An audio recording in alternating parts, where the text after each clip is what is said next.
Welcome to the Gain Momentum podcast, focusing on timeless lessons from senior leaders in hospitality, food service, travel, and technology. We have a very special conversation today. I'm joined by the CEO of SunSwept Resorts, Andrew Barnard, coming from St. Lucia. Andrew, how are you? Very well, thanks, Adam. Pleasure to be here. It's fantastic to have you on. We're going to have a delightful conversation about wellness, about the resorts that you manage, and where the world is going with this huge focus on health and well-being. So to start off with, I'm wondering if you could give us some background. You've now been with SunSwept Resorts for 24 years, but it is a family enterprise. And I'm wondering if you could start at the beginning with the work that your family's done all the way back in the 50s and 60s and bring us forward to modern day. Absolutely. So, back in the 1940s, my grandfather, who'd married a Barbadian woman, was convinced by his wife to buy some land on the beach in St. Lucia. Now, St. Lucia is a very mountainous island, and normally people tend to try and live up on the hills above, particularly before the days of air conditioning, where it's very cool and windy. And so he was convinced by his wife to buy some beachfront land, which he did. It was completely isolated on the northwest coast of St. Lucia, and eventually built a beach house there. And it became the family's weekend retreat. So they would cross the island on horseback and get in some rowboats from Ancillary Village and row up the island to access this beach house that was isolated on Malabar Beach in St. Lucia. And, some years later, the government built an airport nearby, and travelers started to come in. And this was one of the very only places on the island, and it was very close to the airport. So he built 12 cottages next to the main house. And then, so we're talking in the 1960s now, and slowly started to incorporate it. And in 1966, he created Malabar Beach Hotel. And basically, the guests would go and stay in the cottages and come down to the house. And he would entertain them with his butler around the bar and have a good time. And so there within was the birth of our family in hospitality. That carried on, and my father had been inspired by hospitality and went to Switzerland to do Lausanne Hotel School. And then having returned to the Caribbean, he was working in Grenada and other places, Ireland of all places in Europe, and finally came back to run the family hotel in 1975. I was actually just after I was born. So I found myself back in St. Lucia as a baby and grew up there in the heart of that. So Malabar Beach Hotel carried on. He carried on running it from 1975 to 81. We were getting about $12 a bed night, $12 a room night back then. And so we needed to break out and find a differentiator that would help us to become the masters of our destiny, if you like. And we came across the Issa family in Jamaica, who had just started the Couples franchise. They had just opened Couples Jamaica, the first Couples. My dad flew up there, introduced himself, said hello, and persuaded them to give him a franchise in St. Lucia. And so in 1981, we opened Couples St. Lucia. And at that time, that was one of the very first fully all-inclusive resorts in the whole of the West Indies. And so this is right back at the birth of the concept of all-inclusive. These hotels went beyond what Club Med had been doing in Europe because we had no beads anymore. Everything was completely inclusive as it would come to define all-inclusive across the Caribbean. And so we ran that for 1981 through to for 10 years to 91. And during that period, we had an opportunity to purchase an old ailing hotel on the north coast of St. Lucia, which was called Caribou Beach Hotel. And we my father and a couple of his friends were looking for a concept for it, and they thought that they would do something around rejuvenation. And there was something happening in the market. They identified a trend about people wanting to feel healthier, retire well, and strive for longevity. And so they termed it a holiday of rejuvenation. They came up with a concept around that and designed that concept. We opened BodyHoliday then in 1988. So we bought the hotel in 1987, and we spent a long time building a very large spa and wellness facilities and adding and changing the resort around, and then opened this holiday of rejuvenation, BodyHoliday. But we called it Le Sport, the BodyHoliday, in 1988. Then as the couples franchise came to an end in 1991, there we saw the birth of the brand Rendezvous, which was a couples only all-inclusive, continuing in the vein of the couples idea. And we ran that until, as a boutique escape for couples, through to about 3 years ago, just coming out of COVID, when we decided to rethink Rendezvous, and we gave birth to a new idea called StolenTime, which is a small, intimate wellness resort focused on relaxation and restorative life practices. And there we are. That's in essence, that's where we are. I came into the picture. Obviously, I've been working in the hotel since I was a kid. Since I was sort of 8, 9, 10 years old. And then through my teens, every school vacation period, I was in the hotel working.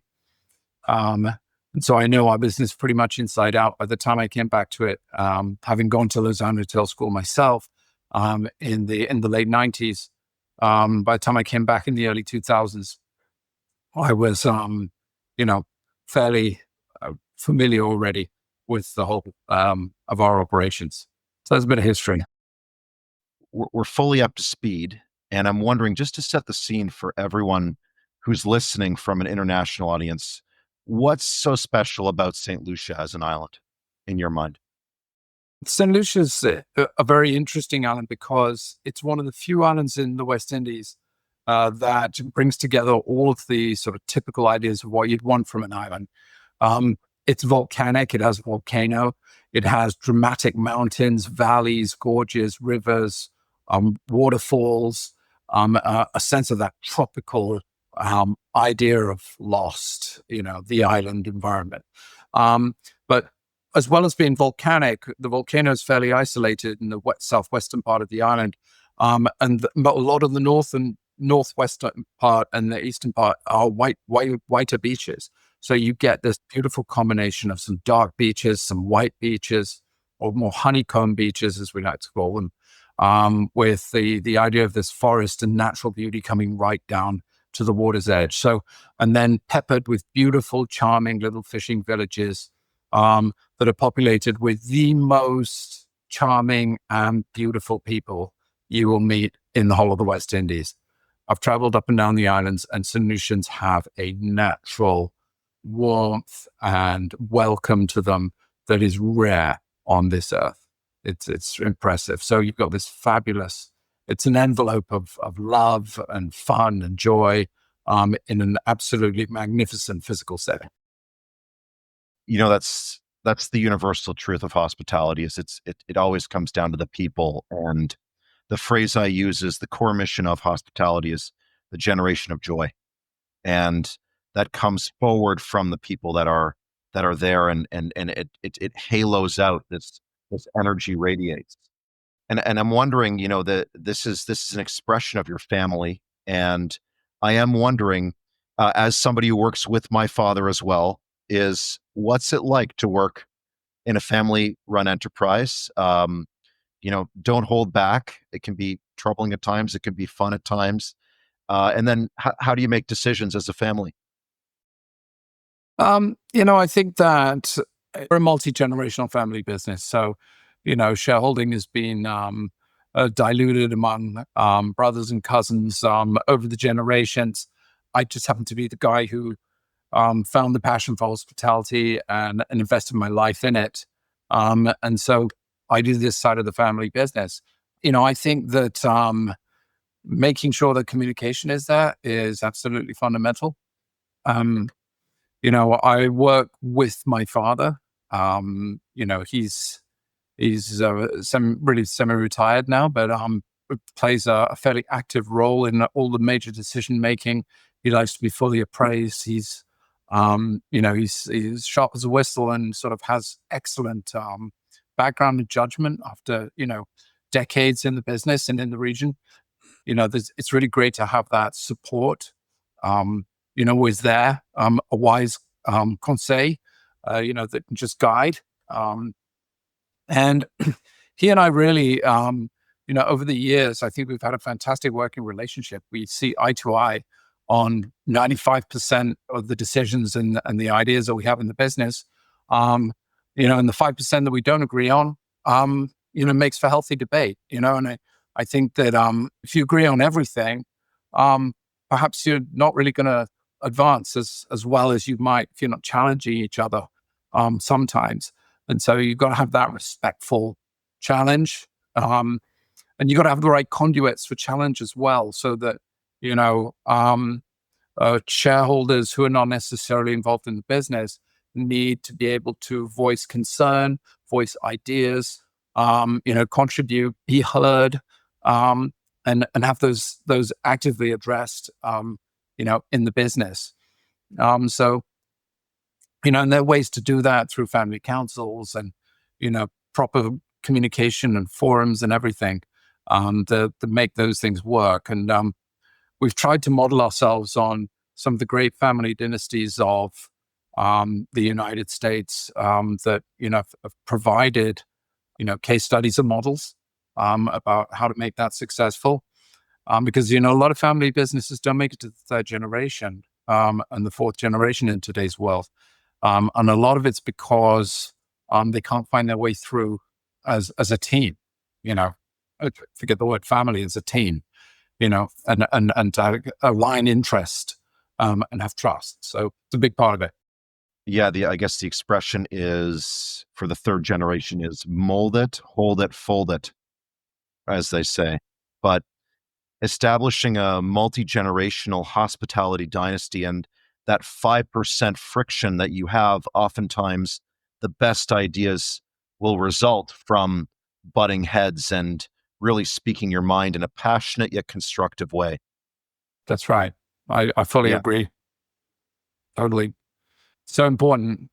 How does that pay forward into establishing a great team culture, knowing that the core of any wellness programming for your resorts is dependent on the team that goes from your family out to the whole team and then out onto every single guest that comes and stays with you? Well, I think that that's what we've been about from the get go. When my grandfather founded our business, he founded it based on his home. Those ideas and the relevance of that has not escaped us culturally over the years.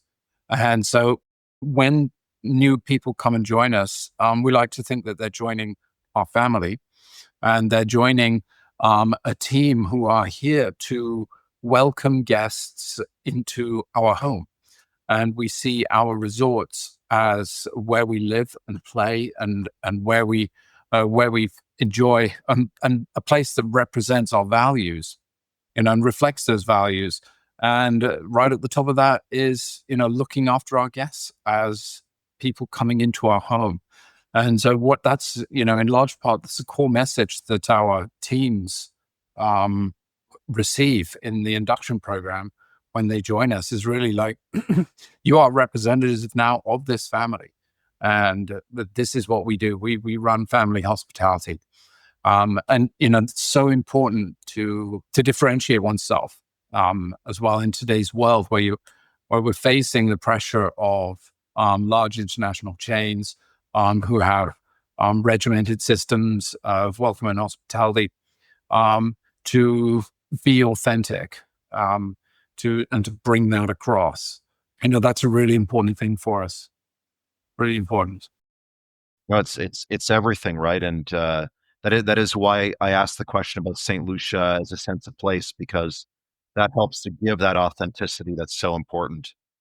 So one other background question for you is: you were the director of the St. Lucia Tourism Board before and during the pandemic. Is that correct?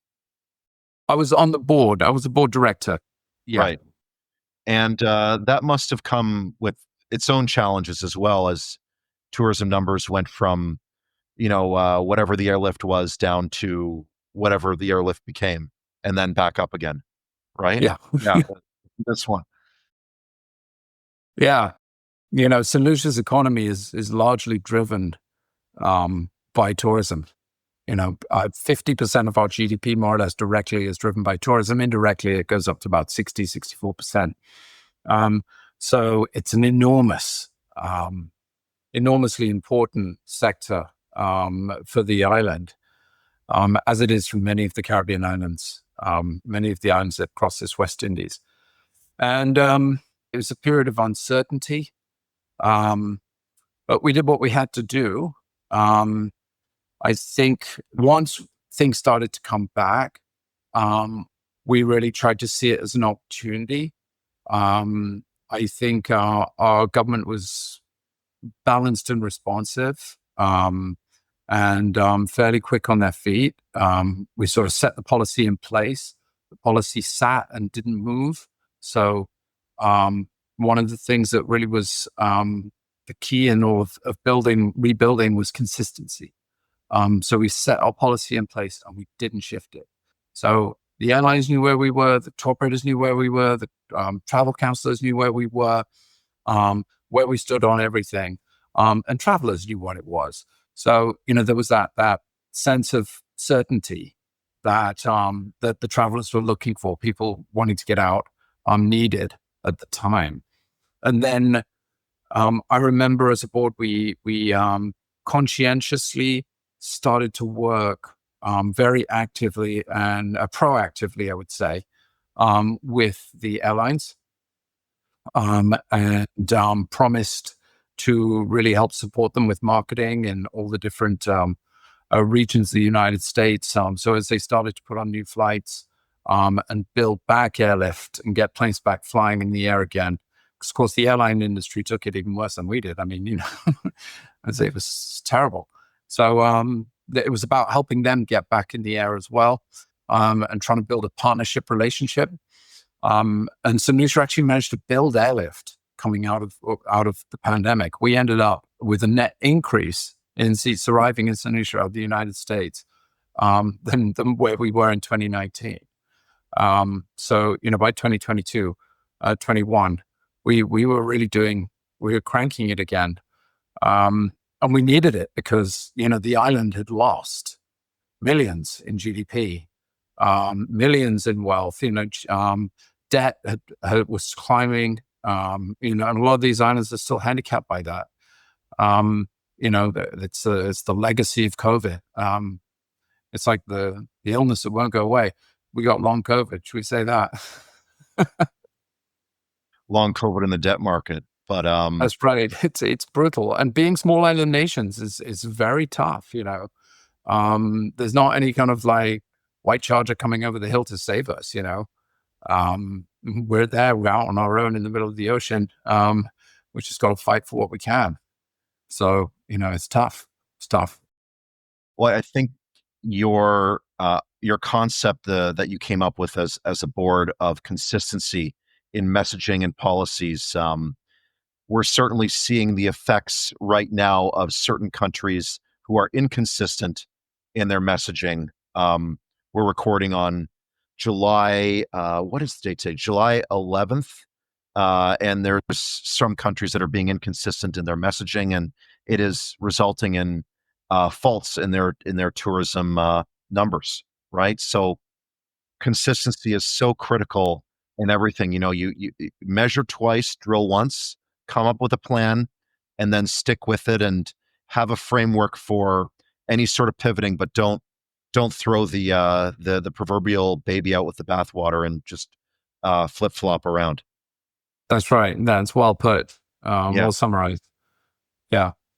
if we could dive into Body Holiday specifically, because it is the progenitor of modern day wellness resorts. And now there are thousands of resorts around the world that are essentially trying to do what Body Holiday figured out 40 years ago. And we could go through the whole litany of all the different programs you run, but I'm wondering if we could start just on one particular program that you want to focus on, and then talk about the story behind that, and then how that helps to reflect on everything that's great about the resort and makes it unique and really helps give that incredible guest experience. Well, yeah, the body holidays, the Yeah. programming is insane. Um, I've traveled a lot because I love sports and exercise, and passionate about well-being. And I've never found a resort that provides the range and depth of what we do here at Body Holiday, for people of all abilities, levels, um, ages, sexes, and everything else. It's really quite incredible. In terms of a particular program, I mean, we have amazing Ayurvedic programs, with the cover nutrition, diet, exercise, yoga, meditation, sort of tick all those boxes, and we'll guide people through on a personalized level, um, so that they find exactly what they need. One of the things that I've been quite excited about over the last couple of years, and particularly coming out of COVID, was the Joy of Wellness program, that we put together, which, essentially, starts out with the idea that, in today's world, um, connection and human connection is fundamental, to our well-being. We are social animals, and that's in our core. Solitude kills, um, and connectivity and community, love, oxytocin and serotonin, bring us alive and bring meaning to our lives. And so, Body Holiday is voraciously social. It's dancing and fun and gathering around the bar and swapping stories at afternoon tea about the adventures of the day and what's been happening and the revelations that each person's been having as they've been, um, going along this journey of wellness and transformation. And then it talks about movement, and how movement, gives you, um, the exercise brings about that, dopamine hit, and the sense of satisfaction with self, of achievement, and the metaphors that has for one's own life. Um, and then, of course, there's the mindfulness part, being conscious of who we are, um, particularly of consciously taking a moment to be grateful, um, and to bring gratitude into our lives, because quite often, um, you know, there are great things that happen in our lives, but we just focus on the bad things. And so, you know, you can start with being grateful for the little things, grateful for a good night's sleep, grateful to wake up and there's a bird on the windowsill and it's beautiful, and grateful for the little things. And, quite often people who are suffering from, mental affliction, and then that can be, long term, it can be grief, it can be heartbreak, it can be all sorts of things, um, can start, with that little point of gratitude.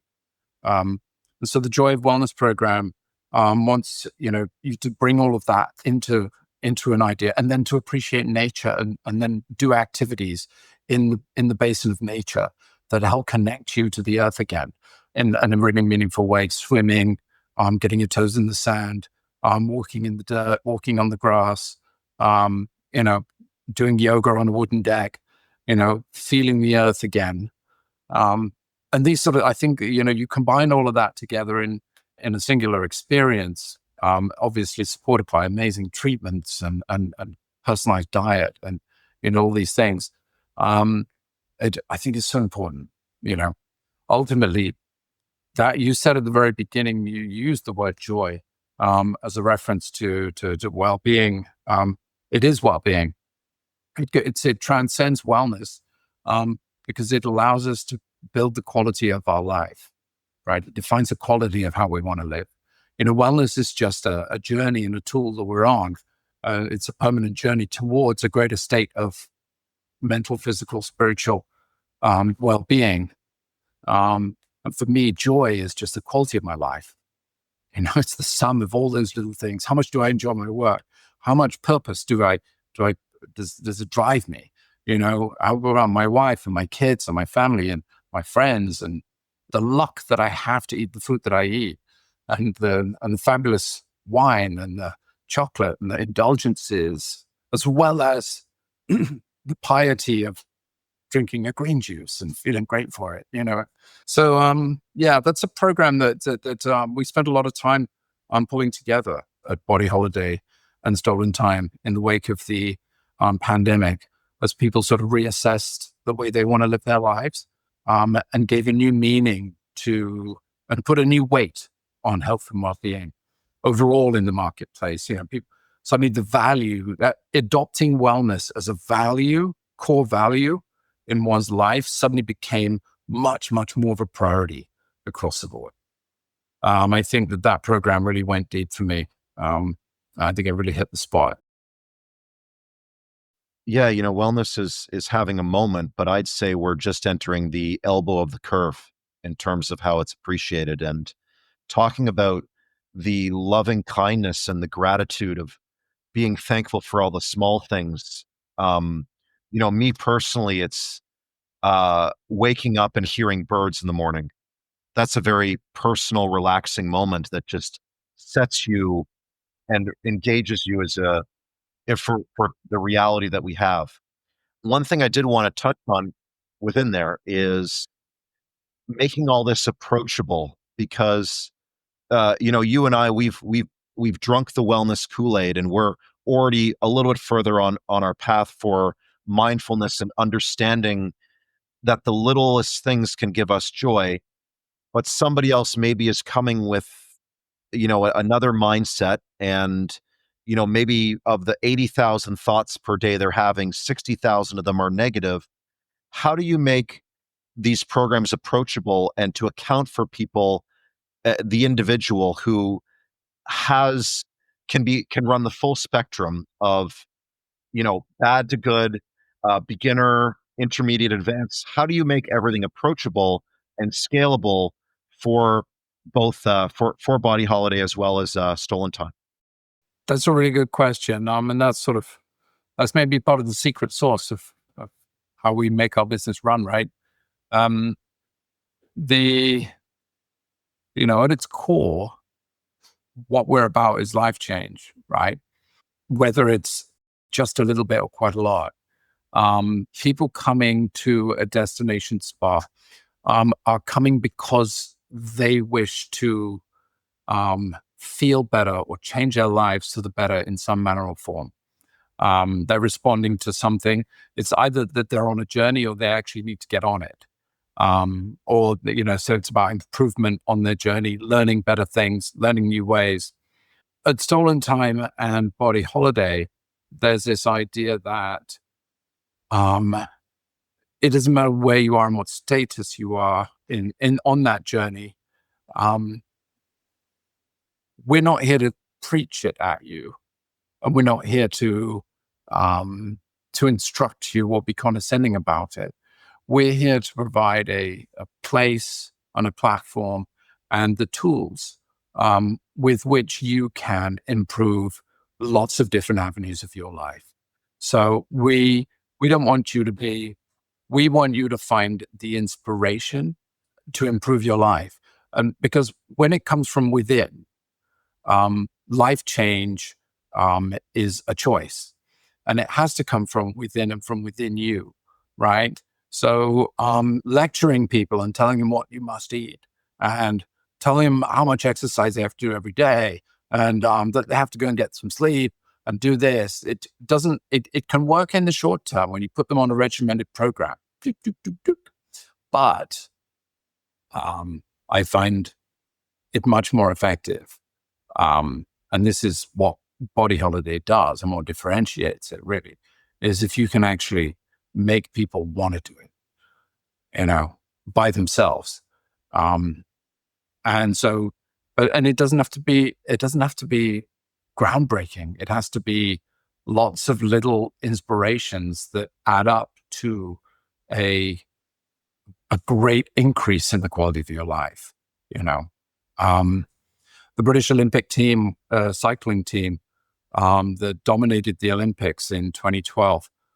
They were coached by an amazing leader who, and there was something that I was reflecting upon as I was thinking about what we do at BodyHoliday, and I suddenly realized that there was a lesson in what he was doing, and he said, he said to his athletes, guys, I just want you to sit, I want your posture to be 2% better. Let's work on posture. I just want 2% out of you, and then in power and acceleration, I want like 4%.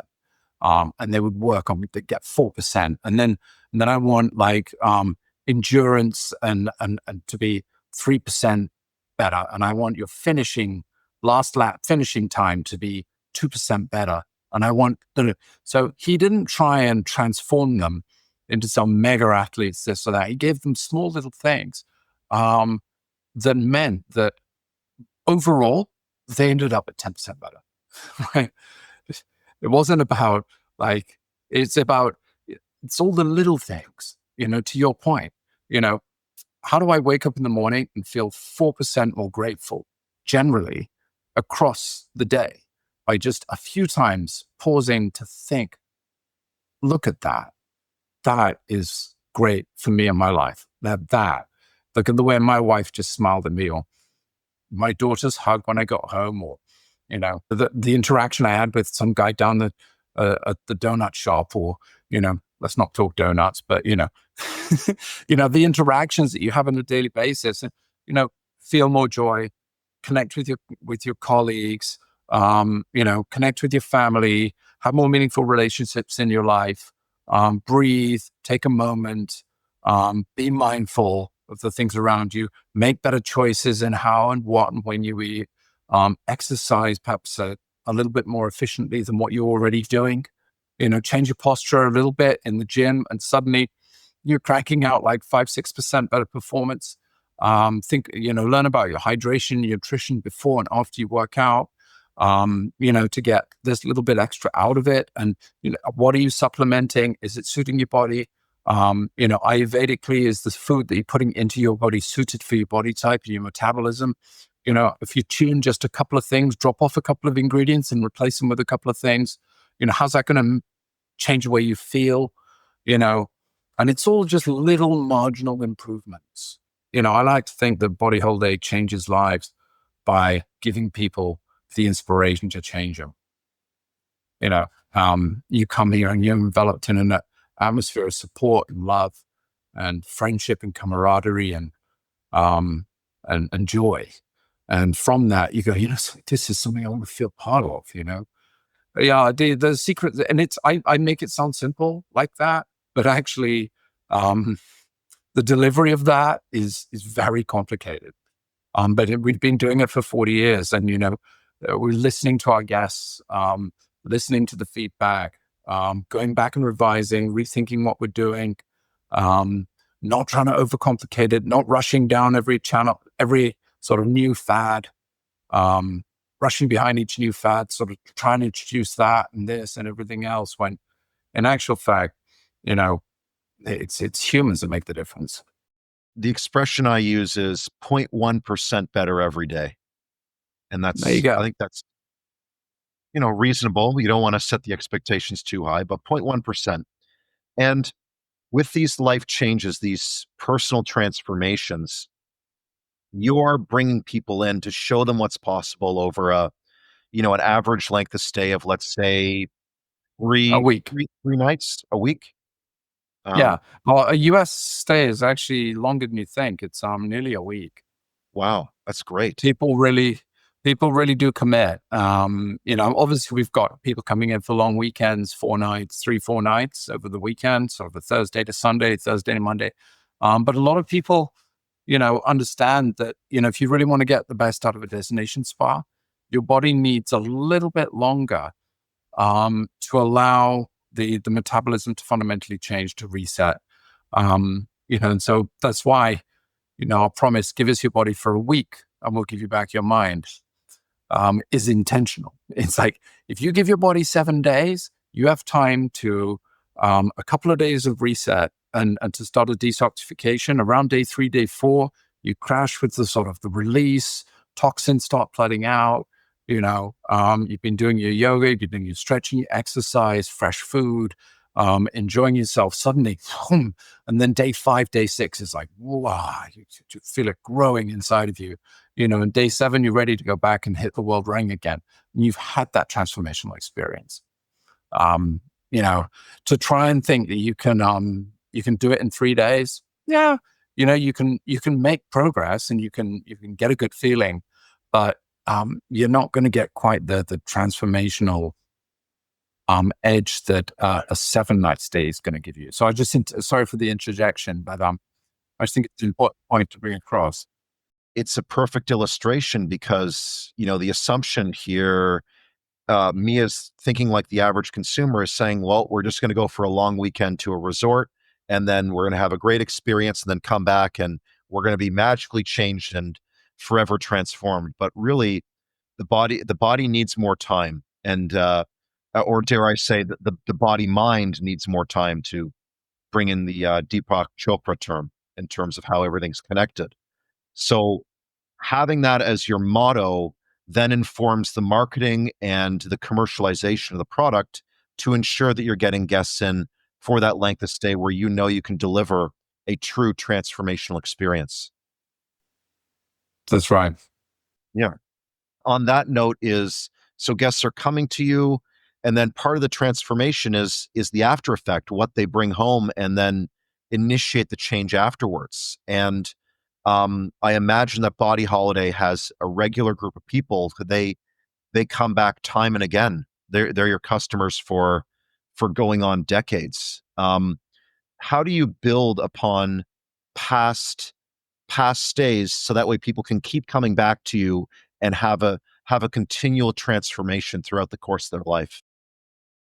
We just finished a BBC collaboration a couple of weeks ago, covering a guest who's become a friend over the years.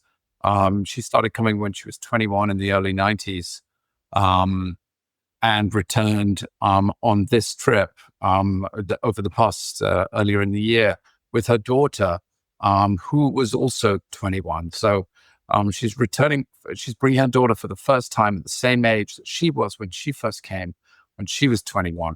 And I won't tell you what her age is currently, but she's been coming since the early 90s when she was 21. So you can figure it out.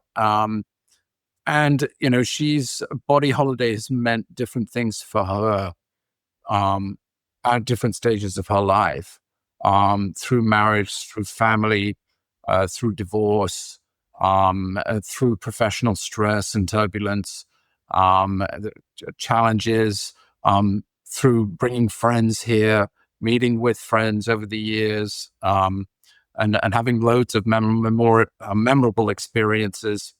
Because of the breadth of the program, one can lean on different things and different expertise and different facilities at different times of one's life, right? So, you know, um, different things become relevant and important at different times of our lives. One of the key things in our ideas, Body Holiday really is that you can't cookie cut health, and you can't really cookie cut programs and journeys very easily.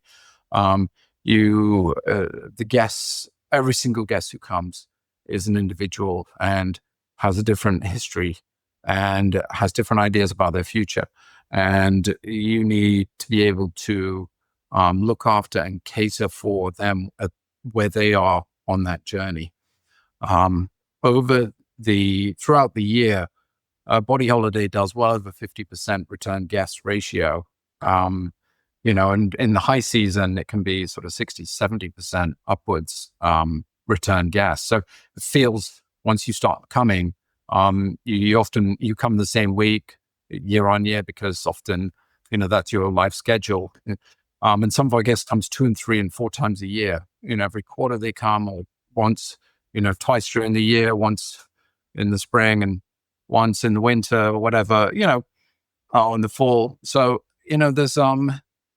there's a cadence to it, and they meet up with all the same people. They start making friends, and the community starts. And over the last 40 years, our guests have formed communities in their host cities, and so there are lunches and dinners and events that happen in New York, London, Toronto, and some of the large cities where I get photographs sent to me from friends, at dining tables from all over the world, saying, "Hey, we're all getting together. Hi, Andrew, how you doing?" It's a community. Um, so I think there's much of it that's as much as it is. The programs are there in the resort, for all ages, from you know teenage spa programs right through to you know going into some of the older clients in menopause, and into we're actually working on a new program right now for the over 60s, which is specifically for them, about mobility, skeletal strength, and all those kind of things. And these are the facilities, and the expertise is all here. It's just how we reimagine it all the time. And then we put those ideas into play, and then we see what the guests have to say about it, and then we feedback loop and we go back at it again. So it's Body Holiday and StolenTime are both resorts with heritage and culture, and a strong sense of business culture, that defines them. And, that's what it is. We look after our guests. We listen to them. Yeah, it's like one giant bar that your grandfather has, Yeah. everyone around, and back at Malabar Beach in the 60s, right? Just on a very larger scale with a lot of different permutations happening with people from all around the world. Yeah. Those core ideas remain. Yeah, that's amazing. So to focus on one other aspect, you mentioned food, and of course, allowing the body to really heal itself under this food as medicine mantra. And you have one experience on site that I am a huge fan of, which is the ITAL experience, or the ITAL restaurant. I'm wondering, could you talk about what that is in terms of a farm to table experience, and how that ties into this whole idea of personal transformations? When I was in India a number of years ago, staying at an Ayurvedic center, and they had Ayurveda, and Ayurvedic cuisine generally is vegan. Um, and I was enjoying programs over there, and they had um, a, a farm, a farm, a garden, and they were picking from the garden and cooking it and stuff like that. And my mind was sort of like, well, actually, we could really do that in the West Indies as well. And in the context of ITAL, I think we could do it even better. I think, let's really explore this. When I got back home, I started digging into it and thinking about it. Um, and of course, a lot of the cuisine in this part of the world was brought over from India, with indentured labor, and vegan cuisine, vegan food, has been a big part of West Indian culture, for centuries. And ITAL actually is a derivative. It's in Rastafarians refer to ITAL as being vital. They just drop the V, and they put an I in front to bring a consciousness and mindfulness to the word vital. So it becomes ITAL.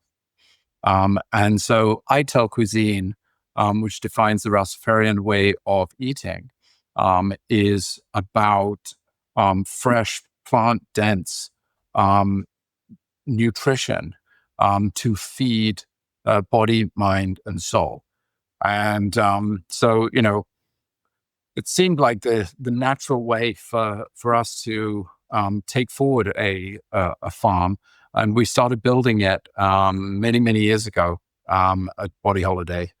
And the building and foundation of the farm with all the trees and everything else took nearly 10 years. It didn't just happen overnight.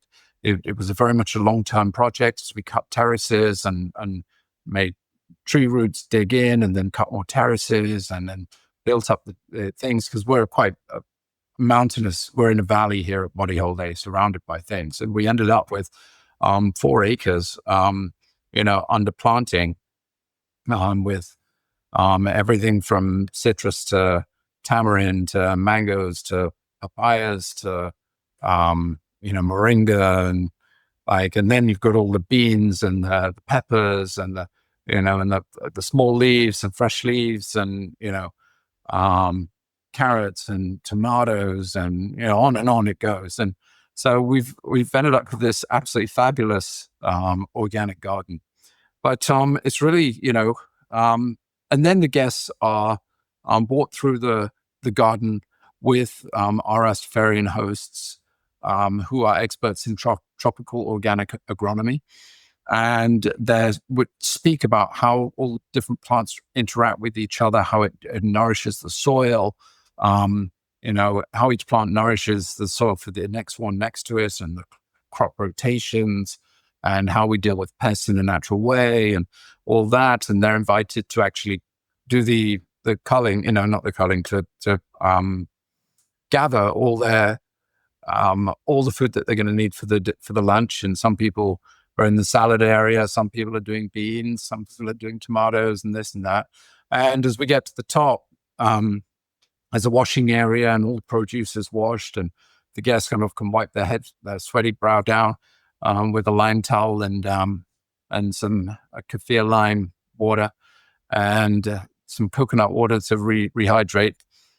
And then they go into the main restaurant, where they participate in cutting and helping to prepare the salads and stuff like that, while the cooks are working on cooking out some of the various ingredients that have been cooked. And then it's all served to them right there. So it's literally a farm to table direct experience, in which they very much participate. And it's delicious and it's amazing. And when you put the food in your mouth, the quality of it, of the ingredients, and the density and nutritional, you taste the nutritional value of the food, and it's just like unbelievable. You can't believe how fabulous it is. And the guests leave, blown away. It really is one of, for me, the best dining experiences in the Eastern Caribbean. It's really quite unique. And importantly, in the context of what we do at BodyHoliday, is the idea, again, of inspiring people to make better choices. And this is an ITAL as a metaphor for feeling vital in your life, making sure that you are nourishing your body with vital minerals, vital vitamins, vital roughage, and a certain strong percentage of natural organic food, real food, in your daily diet, if you can. And if we can inspire guests just to push again, just that little bit more, and enjoy that just a little bit more, and feel the value and the piety and the good that is bringing into their lives, then ITAL's done its job. And that's what it is, It's not a particularly economic endeavor. Doesn't make great economic sense, I can promise you that. But in the context of what we do, it makes complete heart sense to our guests, to the people who participate in it, and how it transforms lives. It's a metaphor that has reverberations way beyond its size. And for that, I love it. It's fabulous. Fabulous. There's a lot to pick out there, but I love that you use the term piety when you're describing nutrient dense foods. And there are a lot of people in North America specifically, who, because they are getting their ingredients from these large monocropped fields, they'll go to Italy or Greece for the first time and they'll say something like, "Wow, I never knew that that's what a tomato is supposed to taste like." Right. Right? Right. Yeah. Or that this is what kale could be, or that, Yeah. that I could eat salad that's as spicy as this. Like it's making my whole it's making me sweat, you know, the power of this, of what's going into my mouth. You forget that, us as omnivores, we're meant to taste, right? And everything that tastes is designed to sense nutrients. So when you're That's eating right. these nutrient dense foods, it's activating more of your taste, which then elicits more joy. 100%. Yeah. 100%. And the great thing about ITAL as well is you do as a group, as a team. Like it's maximum 12 people at the table. It's 3 days and 3 evenings a week. That's it, because that's what the farm can sustain in terms of so it's just 12 people, and you sit around this one table and you just share experiences. You share experiences about life, about what this means to you.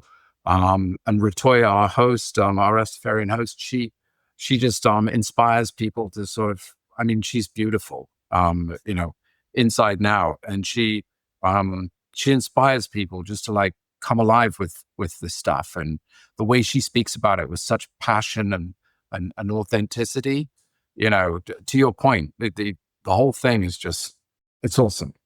Just grows. Yeah. Yeah. And it's interesting. There's so much focus now on the blue zones, and all five of the blue zones identified, they're all farmers, right? They're all have this skill of understanding agricultural practices and horticulture, and that is part of it. Is it's food, it's nutrition, it's exercise, it's social, but it's also a new skill for a lot of people to learn and be inspired about, just maybe having their own garden back at home, or doing something in the soil.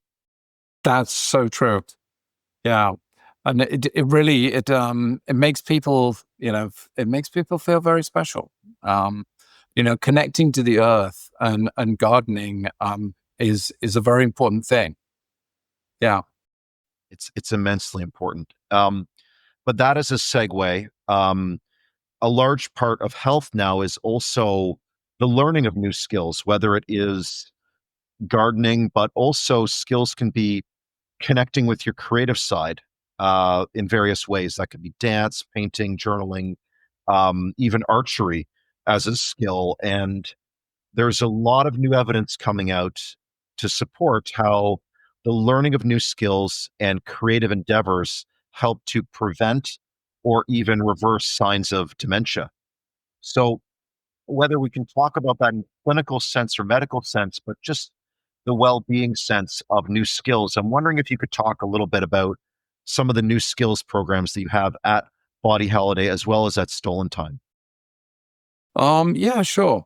I'm a big believer in that. I believe that using your hands, using your feet, coordinating them um, at different stages of your life helps to promote brain health.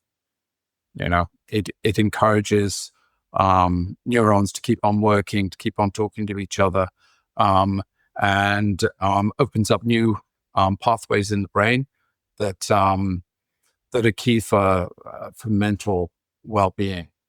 Um, so down at StolenTime particularly, where we focus a lot on mental well-being, we use the creative arts to help drive it.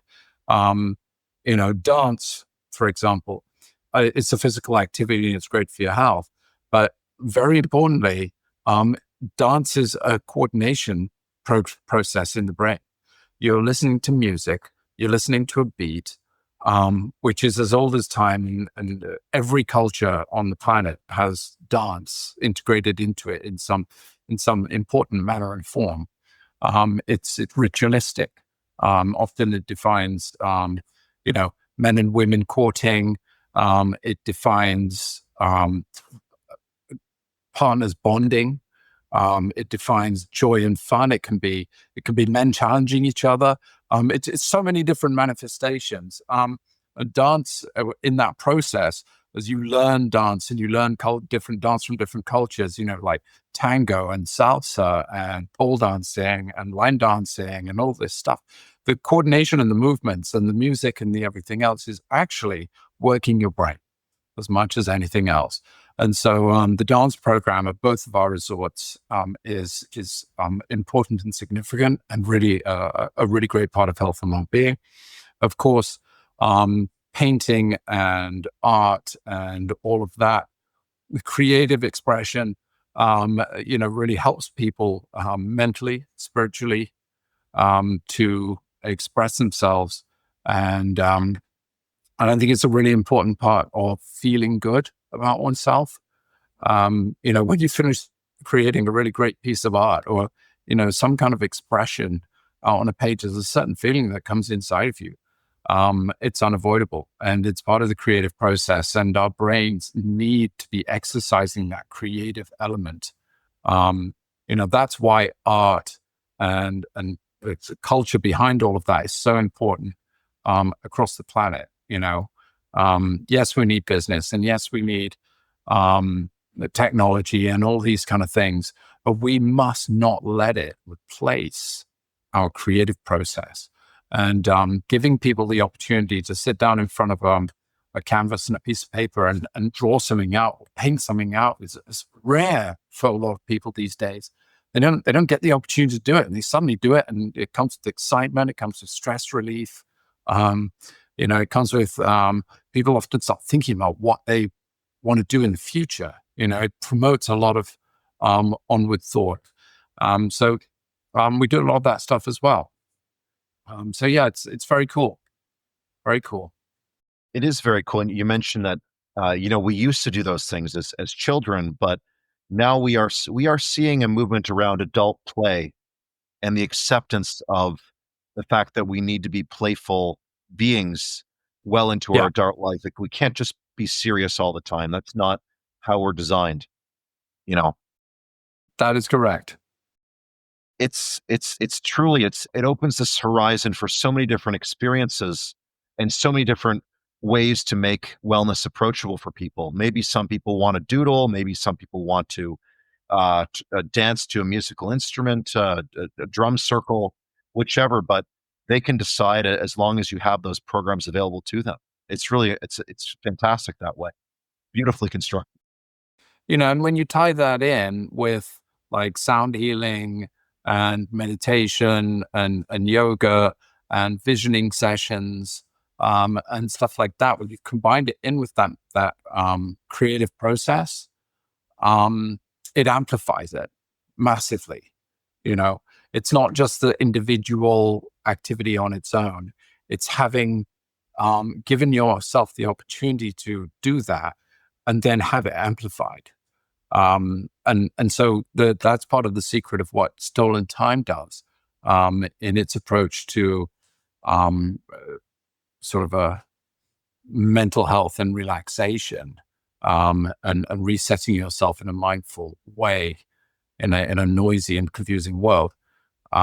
It's about giving you lots and lots of tools that again make lots of little differences, but combined, the sense of relaxation and reset, and rejuvenation is significant. Yeah, there's so many different terms we could use there. Compound interest of all these experiences, or their super additive effect. 1 + 1 = 3. Exactly. Yeah, you really have to be there to experience it to believe it. And 100%. speaking of visioning, you are expanding. You've just, I believe, selected a site in Portugal. Is that correct? That is correct. Yeah. I'm not talking about it too much because it's really early stage, but like, Yeah. um, it's very early stage, but, I think that BodyHoliday has a big future. And it's BodyHoliday, which is the brand that we're going to bring to Portugal. We found a site in southeastern Algarve, and we've been working on that. And would like to, we're still 3-4 years away. Um, but the rumors are happening, and you've clearly heard it. So, you know, it's exciting times. We'll, there's a lot to reveal there. Let me just say that. But it's my intention to make the best wellness holiday in the world. And you have 40 years of experience to make that happen. So Absolutely. it's going to be a lot of work over the next 4 years to make that happen, because to be the best, there is a lot of competition in Europe, right? Without listing off. There is indeed. But I think that, we've got, the history behind us, and I've grown up in this business in wellness, catering to the European, American, Canadian markets, in particular. Um, and, I just kind of know it in my bones. I know it in the pitch. I know it in the way that the team have to interact. I know, all of it. And I've been building diligently a team of really professional management around me. European hoteliers, North American hoteliers, who are amazing people, um, with amazing experiences behind them, who are really going to help me to deliver this idea of a life-changing experience of wellness in its core, to change people's lives one person at a time. That purpose, this drive to make the world a better place. And these, so I feel very confident, very in a great place about this project and what we're doing. So it's very exciting things to come. Yeah, Let me just say and I'm that. looking forward to reading every piece of Yeah. news. Yeah. Thank you, Adam. To close out on some broad thoughts, there is a vision here, which is something that's being called the longevity economy, which is to say that we now have the wherewithal, both in medicine and in a wellness oriented mindset, to live well for a very long time. Whether we define that as age 100, getting to triple digits, age 120, we aren't sure, but we know that people are going to be living longer and living for a healthier part of that lifespan. So, with the longevity economy in mind, you have this term you've used called gray panthers, and you've also said that you're making a program specifically for people over 60. Can you describe where you see Body Holiday fitting into this longevity economy with its programs that are aimed at these gray panthers, people more or less over the age of 60? Yeah. The first thing is that I think that it's quite important to um, let's dissect the market a little bit here. Um, I think that it's quite important to um, say that what we're selling here at Body Holiday is wellness, right? I'm not selling luxury. Um, and I think that um, in today's world, the longevity economy, or this idea, has been attached to sort of a 5-star um, luxury delivery of longevity for the relatively wealthy, top 5% of society. I don't want that to be the case too much. I like to think of the longevity economy as being a bit more ubiquitous. And I'd like to see our ability to touch society and inspire change at a wider range um, across society. And that it's not just the uber wealthy who get to live long and prosperous lives, but that it starts to seep down into, into the lower classes, and people who have a little less means. Um, so having said that, I think that there is, on one side, you have the sort of very clinical approach to longevity with, you know, watches like this that are measuring everything about my body on an ongoing basis, and, patches that are giving me my glucose and my exact metabolism rates, and, all kinds of biomarkers on an ongoing basis that lead me to make better decisions on an ongoing basis, but then also clinical facilities that, checking my genes and checking the gene expression, and, and all that kind of stuff. And as all this works, we're slowly eroding the death by preventable disease. And so, trying to get people to eat better and exercise, and build a sense of community that's perhaps been lost in, because of the advent of anti-social media and all that kind of stuff. We can rid the world a bit more of preventable diseases. A lot of diabetes and heart conditions and all of that directly linked to diet, to exercise, and to lifestyle.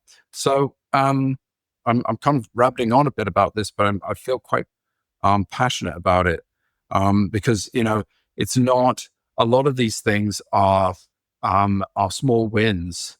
They don't have to be big. We now have the knowledge. It's just how many people can we get to adopt it, right?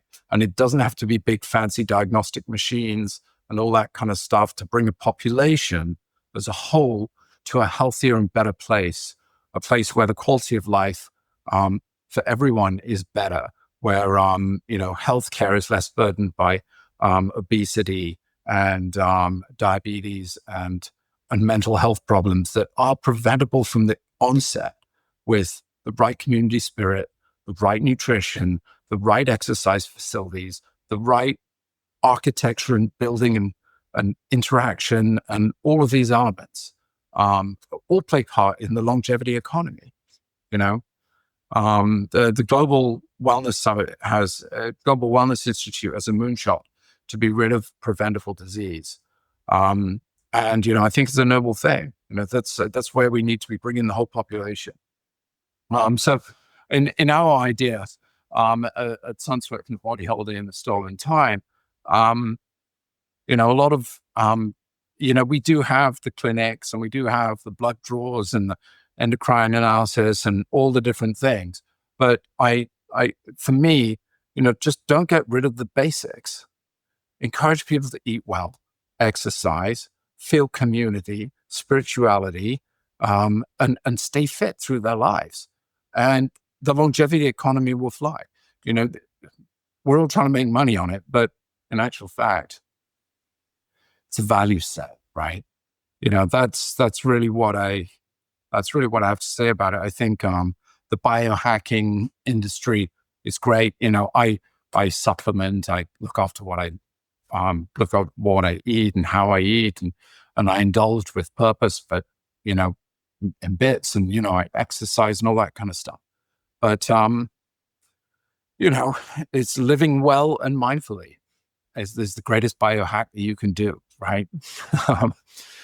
So if anything, what we stand for as a business is actually just keeping it simple, inspiring people themselves to make the right choices every day.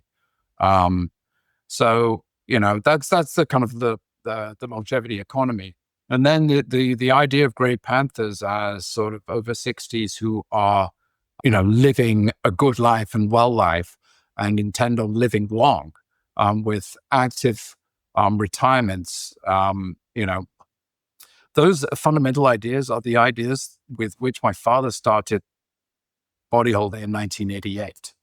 When he coined a holiday of rejuvenation. It was aimed at the baby boomers, who were becoming conscious. It was the first generation in the history of mankind who actually had disposable income and the time to invest in longevity, in living, in expanding the length of their lives in a very proactive and different way. And that's been supported by transformational technology and medicine that now accompanies us in our lives. Our ability to replace our body parts, to grow the organ growth. So, everything is coming down the line at a rapid rate of knots. And so, responding to that market and what they're going to need is what we do. That's going to be part of the future of wellness and well-being. And I'm thrilled to be a part of this industry that I think is just going to have such a massive impact on the world. It's what drives me and my purpose and my sense of purpose in this business. When I wake up in the morning, I actually think, we're changing lives here, we're doing good. And that feeling is really, really very deep and satisfying. And I think my team share it with me. We're all driven by this idea. And so it's an awesome piece, awesome place to be. Yeah, and that's an incredible place to finish off, just talking about the sense of purpose for hospitality and what it can be and how that can drive you and drive your family, drive your team, and also drive your guests to have the best experience, and how that reflects in the longevity of the business, how it's expanding, and how it's going to help bring joy to now people in Europe or wherever else they're going to fly into Portugal for. That's right. It's truly a fantastic place to be, and I think that's a great place to finish off. I've taken more than enough of your time, but Andrew, Adam, it's been a total pleasure. yeah, thank you so much for coming on the show. Is there anything else that you want to mention at all before we close out? I would just say, feel free to come visit us in St. Lucia at BodyHoliday at Wow, that'd be StolenTime. amazing. And to all those listeners out there, thank you for listening.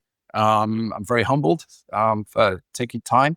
And we would be more than happy to welcome you to help you improve and change your life going forward. That's what we do. So we do it with love and care. So happy days.